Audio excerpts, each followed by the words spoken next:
DSC psychology పరిపక్వత మరియు అనుభవాల ఫలితంగా ఏర్పడు మార్పుల యొక్క పురోగమన శ్రేణి వికాసం. అభ్యసనం అనేది ఒక సాంఘిక ప్రక్రియగా విశ్వసించే ఉపాధ్యాయుడు క్రింది అభ్యసన రకాన్ని తప్పగా అనుసరించాల్సి ఉంటుంది. సామూహిక అభ్యసనం ఈ చరాన్ని నియంత్రించినట్లయితే ప్రయోగ ఫలితానికి పట్ల వస్తునిష్ఠత ఉండదు. జోక్యచరం అన్ని రకాల ప్రవర్తనకు ప్రేరణే మూలాధారం అని నిర్వచించింది వుడ్వర్త్. వ్యక్తిత్వం అభివృద్ధి చెందే దశ కౌమార దశ. ప్రారంభంలో వస్తువులపై శ్రద్ధ చూపని లేక పట్టించుకోని పిల్లవాడు ప్రస్తుతం వాటి వివరాలు గమనించడం ప్రారంభిస్తున్నాడు. పియాజే ప్రకారం పిల్లవాడి దశ పూర్వ ప్రచాలక దశ.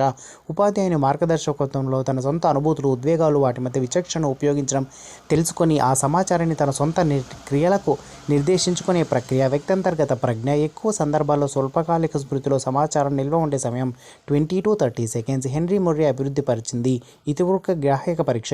ఏ వాస్తవిక వయసులోనైనా ఒక సగటు బాలుని నిష్పాదన. మానసిక వయసు శిశువు మొట్టమొదటి ఏర్పడే ఉద్వేగం, ఉత్తేజం. ఒక పరీక్ష దేనిని మాపనం చేయాలో దానినే మాపనం చేసి అది కలిగి ఉండే లక్షణం సప్రమాణత.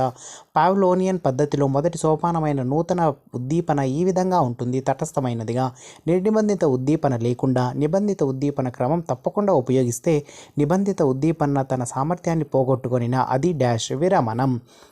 విద్యార్థుల్లో సృజనాత్మక ఆలోచన అభివృద్ధి చేయుటకు ఇటువంటి ఆలోచనలు వెలుగు చూసేటట్లు ఉపాధ్యాయుడు విద్యార్థులను ప్రోత్సహించాలి. నూతనత్వం లేదా విభిన్నమైన ఒక విద్యార్థిని ఏకముఖ ఆలోచన చేయుటకు ప్రోత్సహించిన అతడు లేదా ఆమె చూపు పరిష్కారాలు. 1. ఇది విద్యాభిషేక సహజ సామర్థ్య పరీక్ష. Metropolitan readiness test. పిల్లలు ఏ వయసు నుంచి రంగుల విభేదాన్ని గుర్తించడం ప్రారంభిస్తారు? 2 నెలలు. రూపాంతరం మరియు ఎంపిక ప్రక్రియ ఇలా పిలువబడుతుంది: అనుగుణ్యత.